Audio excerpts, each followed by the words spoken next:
నమస్తే, welcome to LRT news. నేను కళ్యాణి. వార్తల్లో ముందుగా హెడ్లైన్స్. హంసిని హైస్కూల్ ఘటనపై జిల్లా విద్యాశాఖ మౌనం. ఢిల్లీ హైకోర్టు తీర్పుపై ఆది శ్రీనివాస్ సంచలన వ్యాఖ్యలు. కాంగ్రెస్ ధర్నాలు అర్థరహితం. బీజేపీ జిల్లా అధ్యక్షుడు రెడ్డబోయిన గోపి. విద్యార్థులను వేధిస్తున్న ప్రైవేటు పాఠశాలలపై చర్యలు తీసుకోవాలి. బీఆర్ఎస్వి. గ్రామ పంచాయతీ ఎన్నికల్లో విధులకు హాజరు కాని సిబ్బందికి షోకాజ్ నోటీసులు.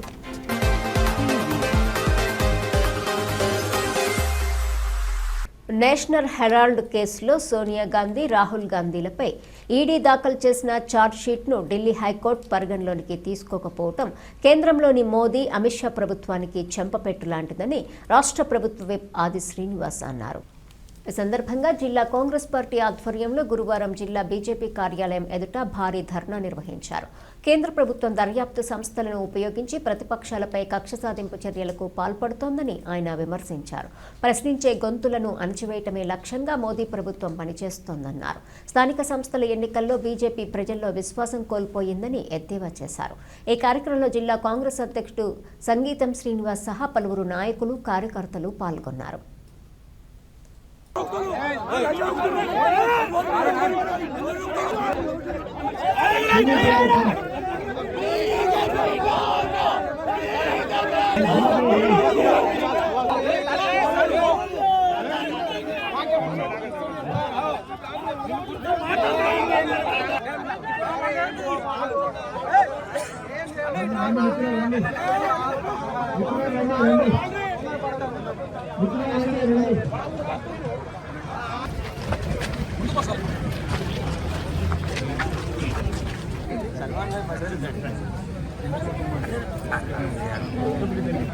ఈ భారతదేశాన్ని అగ్రగామి దేశంగా తీసుకుని వెళ్ళినటువంటి గాంధీ కుటుంబానికి చెందినటువంటి శ్రీమతి సోనియా గాంధీ గారిని, రాహుల్ గాంధీ గారిని అక్రమంగా అరెస్ట్ చేసి జైల్లో పెట్టాలని చెప్పని అక్రమంగా ఈడీ ద్వారా కేసు పెట్టిన రోజు నుండే మేము కాంగ్రెస్ పార్టీ పక్షాన ప్రజలందరూ కూడా ఆందోళన చేస్తున్న సందర్భంలో మేము మొదటి నుంచి కూడా చెప్తా ఉన్నాం, ఇది అక్రమంగా పెడుతున్న కేసు. భారతీయ జనతా పార్టీ అసలు స్వాతంత్ర ఉద్యమంలో లేనిటువంటి పార్టీ. ప్రజల అభిమానం పొందుతున్నటువంటి మా నాయకురాల్ని కావాలని కక్ష సాయంతో అరెస్ట్ చేయాలని చెప్పిన కుట్ర పన్ని ఈరోజు పెడుతున్న కేసు తప్ప మరొకటి కాదని నేడు నిజమైంది ఉంటున్నాం. ఛార్జ్షీట్ ద్వారా కోర్టులో వీళ్ళను దోషులుగా తేల్చే ప్రయత్నం చేస్తే ఓ ప్రైవేట్ గారికి 2004లో ప్రధానమంత్రి అయ్యే అవకాశం వచ్చింది. 2009లో రాహుల్ గాంధీ గారికి ప్రధానమంత్రి అయ్యే అవకాశం వచ్చింది. మెజార్టీ ఉంది కాంగ్రెస్ పార్టీ పక్షాన. కానీ ఈరోజు పదవులు ముఖ్యం కాదు, ఈ దేశానికి సేవలు అందించాలి, పేద ప్రజలకు మేలైనటువంటి కార్యక్రమం చేయాలని చెప్పని ఆనాడు మన్మోహన్ సింగ్ గారిని 2 మార్లు ప్రధానమంత్రి చేసినటువంటి వారినా ఈరోజు మీరు టార్గెట్ చేసి ఈరోజు జైలు పంపాలని చూడడం తగదు మీకని చెప్పి భారతీయ జనతా పార్టీ చెబుతూ ఈరోజు ఏఐసిసి, పిసిసి ఇచ్చినటువంటి పిలుపుల మేరకు మల్లికార్జున ఖార్గే గారు, మహేష్ కుమార్ గౌడ్ గారు, గౌరవ ముఖ్యమంత్రి రేవంత్ రెడ్డి గారు ఇచ్చిన పిలుపు మేరకు రాజన్న సిరిసిల్ల జిల్లాలో ఈరోజు మా నిరసనను, మా ధర్నాను సిరిసిల్ల జిల్లా యావత్తు పార్టీ కూడా ఈరోజు వచ్చి మన నిరసన వ్యక్తం చేసినాం. తస్మాత్ జాగ్రత్త అని చెప్తున్న భారతీయ జనతా పార్టీ నాయకులకు ఈరోజు నరేంద్ర మోడీ గారికి, అమిత్ షా గారికి, సోనియా గాంధీ గారికి, రాహుల్ గాంధీ గారికి మీరు టచ్ చేసేటువంటి సందర్భం రాదు. టచ్ చేసి చూస్తే ఈరోజు మీ అందరూ కూడా కుటుంబం వెంట ఉంటామన్నమాట. ఈ సందర్భంగా నేను తెలియజేస్తూ ఈనాడు ధర్నాకు వచ్చినటువంటి వాళ్ళందరూ కూడా ప్రత్యేకంగా ధన్యవాదాలు తెలుస్తా ఉన్నాను. కాంగ్రెస్ పార్టీ నాయకులు నిర్వహిస్తున్న ధర్నాలకు అర్థం లేదని, తాము ఎందుకు ధర్నా చేస్తున్నారో వారికే తెలియని పరిస్థితి ఉందని బీజేపీ జిల్లా అధ్యక్షుడు రెడ్డబోయిన గోపి విమర్శించారు. గురువారం సిరిసిల్లలోని బీజేపీ కార్యాలయం వద్ద ఆయన మీడియాతో మాట్లాడారు. నేషనల్ హెరాల్డ్ కేసు వ్యక్తిగతంగా దాఖలైందని, దీనికి బీజేపీకి ఎలాంటి సంబంధం లేదని స్పష్టం చేశారు. సుప్రీంకోర్టు ఆదేశాల మేరకే ఈడీ విచారణ జరుగుతోందని, దీనిని రాజకీయంగా మలచటం సరికాదన్నారు. కాంగ్రెస్ నేతలు నిర్దోషులైతే కోర్టులో పోరాడాలని సూచించారు. ఈ కార్యక్రమంలో బీజేపీ నాయకులు పాల్గొన్నారు.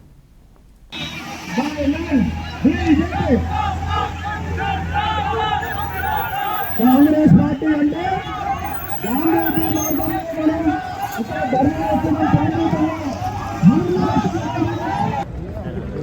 ఈరోజు కాంగ్రెస్ పార్టీ దేశవ్యాప్తంగా భారతీయ జనతా పార్టీ జిల్లా ఆఫీసుల ముందు ధర్నా చేయాలని ఒక పిలిపించిందట. వాస్తవానికి ఇది ఎందుకు అన్నది కాంగ్రెస్ వాళ్ళకే తెలియదు. ఈరోజు నేషనల్ హెరాల్డ్ కేసు ఏదైతే ఉన్నదో దాన్ని వేసిన వ్యక్తి సుబ్రహ్మణ్య స్వామి. దానికి బీజేపీ పార్టీకి ఏమైనా సంబంధం ఉన్నదా? లేదు. నిన్న సుప్రీంకోర్టు ధర్మాసనం ఏం ఆర్డర్ ఇచ్చిందంటే, ఒక ప్రైవేటు వ్యక్తి ఎవరైతే కేసు వేసిండ్రో అందులో సుప్రీంకోర్టు ఏం ఆర్డర్ ఇచ్చింది, ప్రభుత్వ సంస్థల ద్వారా విచారణ చేయమని ఆర్డర్ ఇస్తే ప్రభుత్వ సంస్థలు ఈడీ దానికి సంబంధించిన సంస్థలన్నీ విచారణ ప్రారంభించినాయి. ఆ విచారణలో భాగంగా అట్లా ఉన్న వ్యక్తికి అటెండ్ కమ్మని నోటీసు జారీ చేసింది. ఆ నోటీసు జారీ చేసిన విధానం ఏదైతే ఉన్నదో ఎఫ్ఐఆర్ కాకుండా ఆ నోటీసును జారీ చేసే విధానం తప్పు. మీరు ఎఫ్ఐఆర్ చేసి మరి నోటీస్ ఇవ్వండి అని చెప్పి కోర్టు చెప్పింది. మరి దానికి ధర్నాలు ఎందుకో నాకు అర్థం కాలేదు. మరి ఈ విషయం మల్లికార్జున ఖార్గేకి తెలియదు, కేసు వేణుగోపాల్కి తెలియదు. ఇక్కడ ఉన్న వ్యక్తులకు అసలు ఆ కేసు ఏందో కూడా ఏమని తెలియదు. ఇక్కడ కూర్చున్నానికైతే అది పరిస్థితి. మరి అసలైతే ఈ ధర్నాకు పిలుపునిచ్చింది కాంగ్రెస్ పార్టీ అయితే పోలీసు వాళ్ళు బీజేపీ వాళ్ళని అరెస్ట్ చేసి ఆఫీసులో పెట్టి, అంటే ప్రభుత్వం దుర్వినియోగం ఎట్లా చేస్తున్నారు, పోలీసును ఉపయోగించుకొని రాజకీయ పార్టీల ఆఫీసుల ముందు బందోబస్తు తోటి ధర్నాలు చేసే ప్రక్రియ తెలంగాణ రాష్ట్రంలో నడుస్తుంది. కనుక నేషనల్ హెరాల్డ్ కేసు అనేది ఇంకా కొట్టేయాలి. మీరు కొట్టేసినాక తప్పుడు కేసు పెడితే ధర్నాలు చేయాలి. ఒకవేళ కొట్టేసిన తర్వాత మీరు నిర్దోషులైనాక పండుగలు చేసుకోవాలి. అసలు ఎందుకు చేసినామని ధర్నాలు తెలియదు. మరి కాంగ్రెస్ పార్టీ ఈ రకంగా ఇక్కడ ఉన్న కాంగ్రెస్ పార్టీ వ్యక్తులను కానీ నాయకులను కానీ తప్పుదేవ పట్టియద్దని మీ ద్వారా తెలియజేస్తున్నారు. భారత్ మాతకి జై. రాజన్న సిరిసిల్ల జిల్లా వేములవాడలోని శ్రీ రాజరాజేశ్వర స్వామి దేవస్థానంలో కొనసాగుతున్న ఆలయ విస్తరణ, అభివృద్ధి పనులపై ప్రభుత్వ వేములవాడ ఎమ్మెల్యే ఆది శ్రీనివాస్ సమీక్షా సమావేశం నిర్వహించారు. దేవస్థానం అతిథి గృహంలో జరిగిన ఈ సమావేశంలో ప్రధాన రాజగోపురం నిర్మాణం, ఆలయ విస్తరణ, శ్రీ బద్దిపోచమ్మ ఆలయం నిర్మాణం తదితర పనుల పురోగతిని అధికారులతో చర్చించారు. నిర్మాణాలు నాణ్యతా ప్రమాణాలతో నిర్ణీత కాల పరిమితిలో పూర్తి చేయాలని, భక్తులకు ఎలాంటి అసౌకర్యం కలగకుండా సంప్రదాయ శైలిని కాపాడుతూ పనులు చేపట్టాలని సూచించారు. నిత్యాన్నదానం భవనం, అనుబంధ నిర్మాణాలు, పార్కింగ్ సౌకర్యాలపై ప్రత్యేక దృష్టి పెట్టాలని ఆదేశించారు. ఈ సమావేశంలో ఆర్ఎండ్బి అధికారులు, ఇంజనీర్లు, కన్సల్టెంట్లు, దేవస్థాన ఈవోతో పాటు ఆలయ సిబ్బంది పాల్గొన్నారు.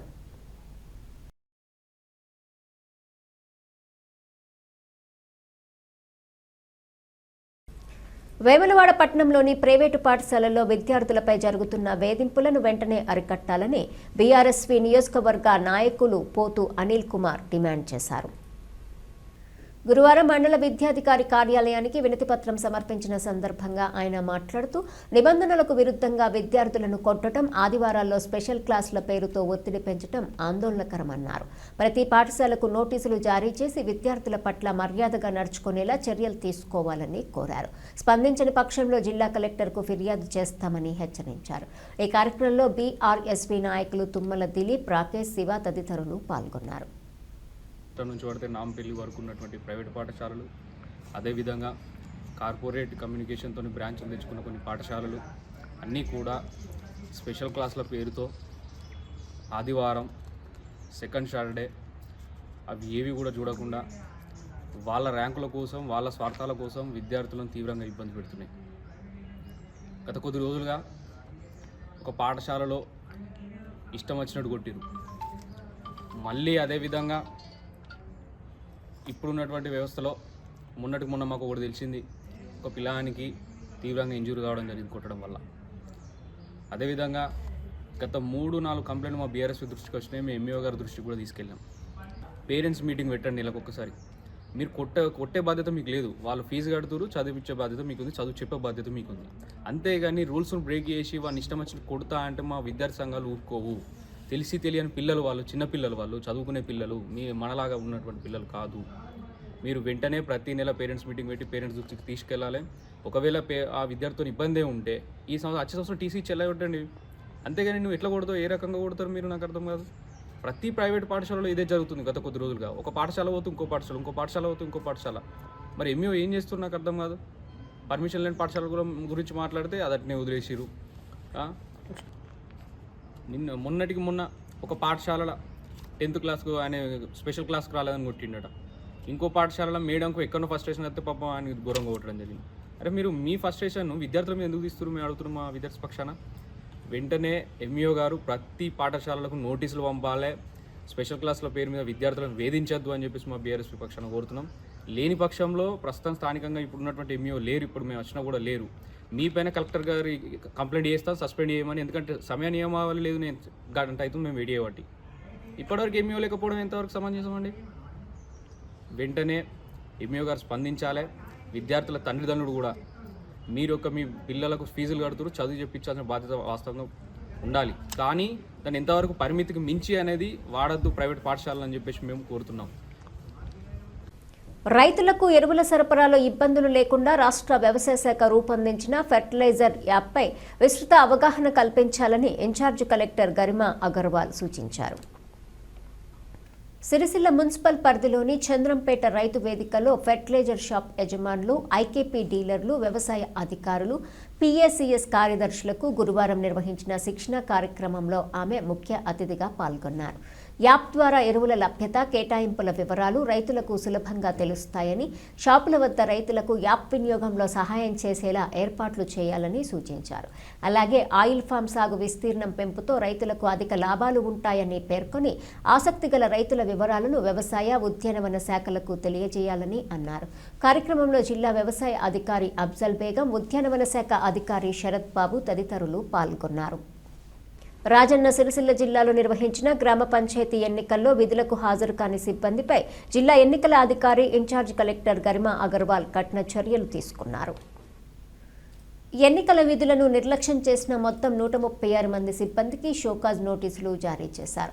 వివరాల ప్రకారం గ్రామ పంచాయతీ ఎన్నికల మొదటి విడతలో 43 మంది, రెండో విడతలో 13 మంది, మూడో విడతలో ఏకంగా 80 మంది సిబ్బంది విధులకు హాజరు కాలేదని గుర్తించారు. ఎన్నికల నిర్వహణలో కీలకమైన బాధ్యతలను విస్మరించడం తీవ్ర తప్పిదమని పేర్కొంటూ సంబంధిత సిబ్బందిని కారణాలు వివరించాలని నోటీసుల్లో ఆదేశించారు.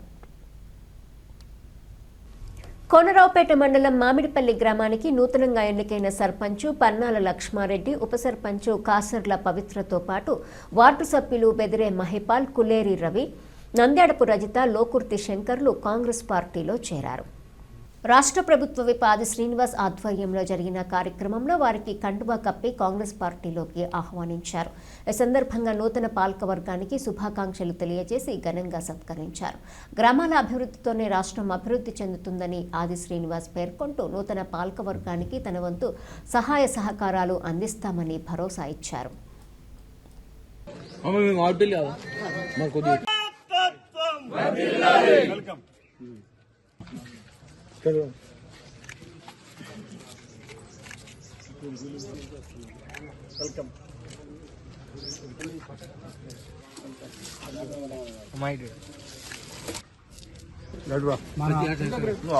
నియోజకవర్గం ఎమ్మెల్యే ఆదిసేనన్న విప్పు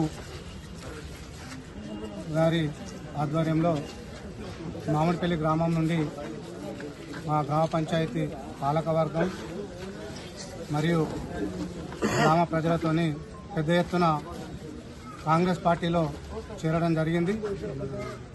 200 మందితో చేరడం జరిగింది. మా మామిడిపల్లి గ్రామాన్ని అభివృద్ధి చేయాలనే తపనతోనే కాంగ్రెస్ పార్టీలో మా గ్రామ ప్రజలతోని చేరడం జరిగింది. ఈరోజు కోనరావుపేట మండలం మామిడిపల్లి గ్రామానికి సంబంధించినటువంటి తాజా మొన్నటి జరిగిన ఎలక్షన్లలో గెలిచినటువంటి అయిన అభ్యర్థి పన్నాల లక్ష్మారెడ్డి గారు, అలాగే ఉప సర్పంచ్ గారు, అలాగే వారి పాలక వర్గం మొత్తం ఈరోజు కాంగ్రెస్ పార్టీలోకి రావడం శుభసూచకం. వారిని మేము స్వాగతిస్తున్నాం. అలాగే ఈరోజు నుండి వారు మా కుటుంబ సభ్యులు. ఏదైతే వారు బీఆర్ఎస్ పార్టీ నుండి మా కాంగ్రెస్ పార్టీకి రావడం చాలా సంతోషకరమైన వార్త. ఎందుకంటే వారు వస్తా అనుకుంటే మేము స్వాగతిస్తున్నాం. ఈ రోజు నుండి కొత్త పాత లేకుండా ఒక వేములవాడ నియోజకవర్గాన్ని ఒక మా రథసారథైనటువంటి ఆదిశీనన్న గారు ఒక వెలుగునిచ్చే విధంగా అభివృద్ధి చేస్తారని చెప్పి ఆశిస్తూ మేమందరినీ స్వాగతిస్తున్నాం. అలాగే ఏదైతే బీఆర్ఎస్ పార్టీ వారు అప్పుడప్పుడు అక్కడక్కడ మాట్లాడుతున్నారు, వారి మాటలకు ఇదే జవాబుదారితనంగా మేము భావిస్తూ వివిధ గ్రామాల సర్పంచ్లను కూడా మేము ఆహ్వానిస్తున్నాం. కరీంనగర్లో కాంగ్రెస్ ప్రభుత్వానికి వ్యతిరేకంగా బీజేపీ శ్రేణులు నినాదాలు చేశారు. జిల్లా కాంగ్రెస్ కార్యాలయాన్ని ముట్టడించేందుకు బయలుదేరిన బీజేపీ కార్యకర్తలను పోలీసులు అడ్డుకున్నారు. ఈ క్రమంలో ఎంపీ కార్యాలయం సమీపంలో ఉద్రిక్తత నెలకొంది. ఆందోళనకు నేతృత్వం వహించిన కరీంనగర్ మాజీ mayor, BJP parliament convener Boinapalli Praveen Rao, Vasala Ramesh సహా పలువురు బీజేపీ నాయకులను పోలీసులు అదుపులోకి తీసుకున్నారు. నిర్ణయం ఏదో తీసుకున్నదో తీవ్రంగా ఖండిస్తా ఉన్నాం. మీ చేతగానితనానికి, మీ యొక్క అక్రమాలకు, మీ యొక్క అయితే మీ పార్టీలో ఉన్నటువంటి రోజు రోజుకు దిగజారిపోతున్న పరిస్థితిని తట్టుకోలేక ఏదో విధంగా ప్రజల దృష్టిని మళ్లించాలి. మీకు నేషనల్ హెరాల్డ్ కేసుకు సంబంధించి చట్టపరంగా జరుగుతున్న పోరాటంలో మరి భారతీయ జనతా పార్టీకి ఎలాంటి పాత్ర లేకున్నా కూడా మరి చట్టపరంగా జరుగుతున్న కార్యక్రమాలను దృష్టిలో ఉంచుకొని ఈ విధంగా మరి భారతీయ జనతా పార్టీ ఆఫీసులో ధర్నా చేస్తామని పిలవడం చాలా సిగ్గుచేయడం తెలియజేస్తా ఉన్నాను. మేము భారతీయ జనతా పార్టీ నాయకులను కానీ కార్యకర్తలు కానీ ఎవరు కూడా చేతులు ముడుచుకొని కూర్చోలేదు. తప్పకుండా కూడా భారతీయ జనతా పార్టీ వైపు కానీ భారతీయ జనతా పార్టీ ఆఫీసుల వైపు కానీ కన్నెత్తి చూస్తే తప్పకుండా కూడా తీవ్ర స్థాయిలో ప్రతిఘటన కూడా ఉంటది. ఆ ప్రతిఘటన ఏ విధంగా ఉంటుందో కూడా మీరు కూడా చేతులు ముడుచుకొని కూర్చోలేని హెచ్చరిస్తాను. తప్పకుండా కూడా భారతీయ జనతా పార్టీ రాబోయే రోజుల్లో తెలంగాణ రాష్ట్రంలో అధికారంలోకి వచ్చే పార్టీ భారతీయ జనతా పార్టీ. ప్రజలు సిద్ధంగా ఉన్నారు. ఈ రోజు సర్పంచ్ ఎన్నికలు కావచ్చు, ఏ ఎన్నిక జరిగినా కూడా మీరు అధికార బలంతో కొన్ని ప్రాంతాల్లో ఏదైనా విధంగా మ్యానిపులేట్ చేసి ఎన్నికలు ప్రభావితం చేసే ప్రయత్నం చేస్తున్నారు. మీకు దమ్ముంటే సింబల్ బేస్డ్ ఎలక్షన్ పెట్టండి. సింబల్ బేస్ మున్సిపల్ ఎలక్షన్ పెడతారా, ఎంపీటీసీ జడ్పీ ఎలక్షన్ పెడతారా, ఆ ఎలక్షన్ పెట్టి మీ సత్తా నిరూపించుకోవాలి తప్పితే ఈ విధంగా సింబల్ లేకుండా పార్టీకి అభ్యర్థులు గుర్తులు లేకుండా మరి గెలిచి ఎలక్షన్ పెట్టి ఆ ఎలక్షన్ లో గెలిచినామని చెప్పి మభ్య పెట్టుకొని మీరు మభ్య పడుతూ సంతోషపడతా ఉన్నారు. ప్రజలు ఎవరు కూడా సంతోషంగా లేరు.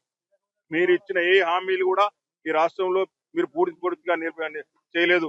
అవన్నీ కూడా ప్రజలు గమనిస్తా ఉన్నారు. పెన్షన్ల కాంచి మూడెడితే ప్రతి కార్యక్రమంలో కూడా మీరు ఫెయిల్ అయిపోయినటువంటి పార్టీ కాంగ్రెస్ పార్టీ ప్రభుత్వం. తప్పకుండా కూడా ఇటువంటి చర్యలకు పాల్పడితే మాత్రం తగిన రీతిలో బుద్ధి చెప్పడం జరుగుతుంది. ఇప్పటికే మేము ఏ ఎన్నిక వచ్చినా కూడా పార్టీ పరంగా ఎన్నిక వస్తే కరీంనగర్ లో కాదు, తెలంగాణ రాష్ట్రంలో ఏ జిల్లాలో కూడా భారతీయ జనతా పార్టీ గెలుపుని ఎవరు కూడా ఆపలేరేసి తెలియస్తాను. కరీంనగర్ జిల్లాలోని ప్రభుత్వ పాఠశాలలు, కస్తూర్బా గాంధీ విద్యాలయాలు, మోడల్ స్కూళ్లు, జిల్లా పరిషత్ పాఠశాలల్లో చదువుతున్న సుమారు 12,000 మంది విద్యార్థులకు ఉచిత దంతవైద్య పరీక్షలు నిర్వహిస్తున్నామని జిల్లా కలెక్టర్ పమేలా సత్పతి తెలిపారు. అవసరమైన విద్యార్థులకు ప్రభుత్వ జనరల్ ఆసుపత్రిలో ఉచిత చికిత్స అందించనున్నట్లు పేర్కొన్నారు. శాతవాహన యూనివర్సిటీ సమీపంలోని ప్రభుత్వ బదురుల ఆశ్రమ పాఠశాలలో నిర్వహించిన దంతవైద్య శిబిరాన్ని కలెక్టర్ సందర్శించి వైద్యుల ద్వారా చికిత్స వివరాలను తెలుసుకున్నారు. ఇప్పటి వరకు 9,000 మంది విద్యార్థులకు దంత పరీక్షలు పూర్తయ్యాయని, 24 మందికి ఇప్పటికే ప్రభుత్వ ఆసుపత్రిలో ఉచిత చికిత్స అందించామని తెలిపారు. కరీంనగర్ ప్రభుత్వ జనరల్ ఆసుపత్రిలో దంత చికిత్సకు అవసరమైన అన్ని సౌకర్యాలు, వైద్య బృందం అందుబాటులో ఉన్నాయని కలెక్టర్ తెలిపారు.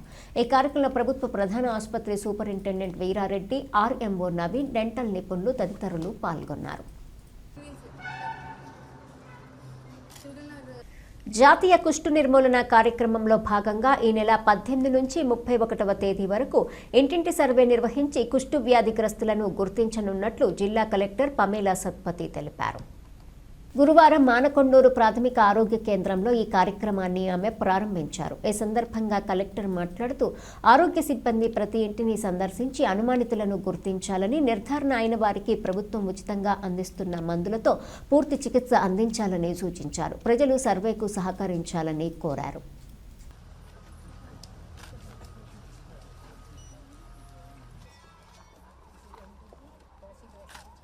వేములవాడ పట్టణంలోని హాంసిని హైస్కూల్లో ఇటీవల చోటు చేసుకున్న అమానుష ఘటనపై జిల్లా విద్యాశాఖ అధికారుల మౌనం తీవ్ర విమర్శలకు దారితీస్తోంది. ఆదివారం నిర్వహించిన ప్రైవేటు తరగతులకు హాజరు కాలేదన్న కారణంతో పాఠశాల ప్రిన్సిపల్ సంతోష్ 2 10వ తరగతి విద్యార్థులను విచక్షణారహితంగా కొట్టాడు. ఈ దాడిలో 2 విద్యార్థులకు చేతులు విరిగినట్లు నిర్ధారణ అయింది. ఈ ఘటనపై ఎల్ఆర్టీ న్యూస్ ఛానల్తో పాటు పలు పత్రికల్లో వార్తలు ప్రచురితమైనప్పటికీ ఇప్పటివరకు జిల్లా విద్యాశాఖ అధికారులు ఎలాంటి చర్యలు చేపట్టకపోవడంపై ప్రజలు ఆందోళన వ్యక్తం చేస్తున్నారు. విద్యార్థుల భద్రత, హక్కులను కాపాడాల్సిన బాధ్యత కలిగిన అధికారులు స్పందించకపోవడం అనేక అనుమానాలకు తావిస్తోంది. ప్రైవేటు పాఠశాలల యాజమాన్యాలను రక్షించడంలో జిల్లా విద్యాధికారులు నిమగ్నమయ్యారా? అనే ప్రశ్నలు స్థానికంగా చర్చనీయాంశంగా మారాయి. పిల్లలపై జరిగిన ఈ అమానుష దాడిపై తక్షణమే విచారణ జరిపి బాధ్యులపై కఠిన చర్యలు తీసుకోవాలని విద్యార్థుల తల్లిదండ్రులు, ప్రజా సంఘాలు డిమాండ్ చేస్తున్నాయి. ఈ ఘటనపై వివరణ కోరుతూ జిల్లా విద్యాశాఖ అధికారులకు పలుమార్లు ఫోన్ చేసినప్పటికీ వారు కాల్స్ లిఫ్ట్ చేయకపోవడం గమనార్హం. అధికారుల స్పందన లేకపోవడం వల్ల బాధిత కుటుంబాల్లో ఆందోళన పెరుగుతుండగా న్యాయం కోసం తక్షణ చర్యలు తీసుకోవాలని ప్రజలు కోరుతున్నారు. ఈ వార్తలు ఇంతటితో సమాప్తం. తిరిగి ప్రసారమయ్యే LRT న్యూస్లో మళ్ళీ కలుసుకుందాం. అంతవరకు సెలవు. నమస్కారం.